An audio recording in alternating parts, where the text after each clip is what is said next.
Timnas U23 Indonesia harus mengakui keunggulan Irak diperebutkan tempat ketiga.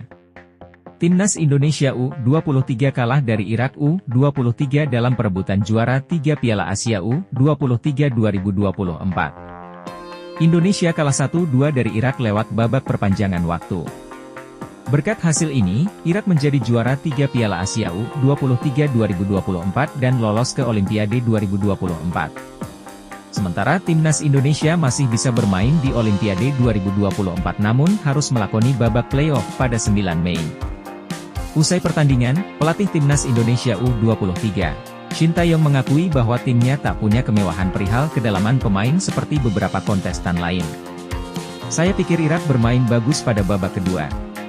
Mungkin Anda bisa melihat pada kesemua laga kami bahwa pemain-pemain kami tidak sepenuhnya solid untuk semua pemain di level individu, kata Shin Tae-yong. Pelatih asal Korea Selatan itu juga mengakui bahwa ada perbedaan kualitas di antaranya pemainnya, yakni yang pemain utama dengan cadangan.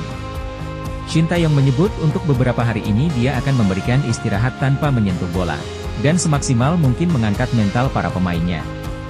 Meski takluk kepada Irak, Marcelino Ferdinand dan kawan-kawan masih berpeluang menyegel satu tiket Olimpiade Paris 2024 melalui jalur pertandingan playoff.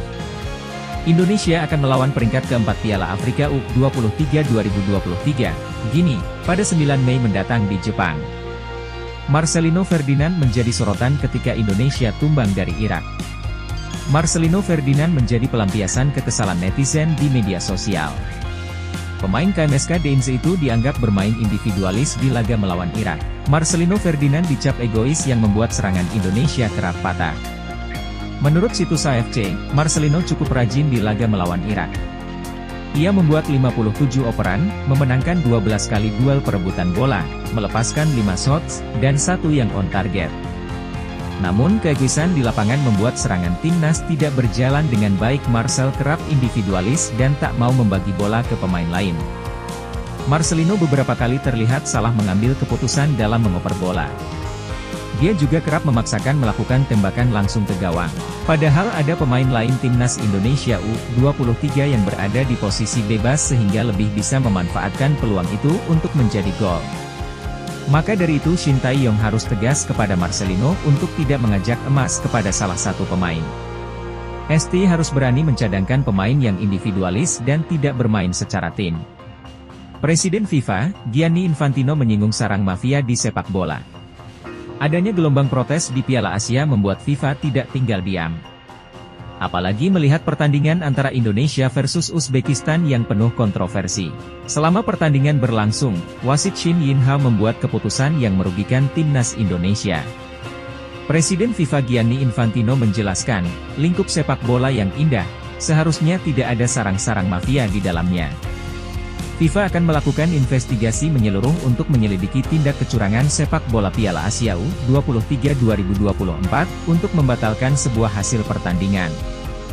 Gianni Infantino sangat menyesalkan Piala Asia U23 2024 yang merupakan turnamen besar di dunia ini, masih terjadi tindak kecurangan. Ia ingin Piala Asia U23 2024 tetap berjalan dengan menerapkan nilai-nilai sportivitas. Tindakan kecurangan, permainan kotor, dan wasit tidak becus, FIFA berjanji akan melakukan penyelidikan secepatnya. Ketua PSSI Erick Thohir tetap memuji performa timnas Indonesia U23 setinggi langit meski kalah 1-2 dari Irak dalam duel perebutan tempat ketiga Piala Asia U23 2024.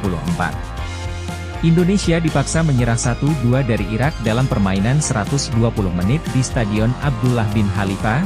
Kendati demikian, Erick tetap memuji kiprah Garuda Muda yang berhasil jadi kejutan usai menembus 4 besar di ajang 4 tahunan tersebut. Garuda Muda membanggakan. Pencapaian Garuda Muda di Piala Asia U23 begitu luar biasa. Tampil sebagai tim debutan, tapi mampu menjadi salah satu dari 4 tim terbaik di turnamen ini, kata Erick di Instagram pribadinya.